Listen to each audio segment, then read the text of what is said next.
everyone. So karon naabot na ang kuan scaffolding. Kaning scaffolding mao ni siya ang itao dito sa likod para mataod ang atop. Kay bali akong brother-in-law ang nag-provide sa among atop kay wala palagi may kwarta. So karon siya itaod ni siya karon dito sa likod. Tan-aw na to kung iniguman ipakita nako sa inyo ha. So mauna ni siya guys. Nataod na siya ang scaffolding. So dira sila magpatong. So safe kay siya kay naa siya naka jud siya naka-barricade siya sa taas. Mao na siya ang trusses para ibutang sa ibabaw para mabutang ang atop.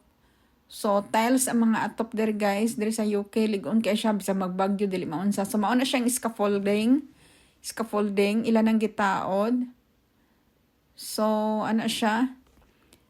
Then mao na ni siya ang sa taas na ako sa taas karon.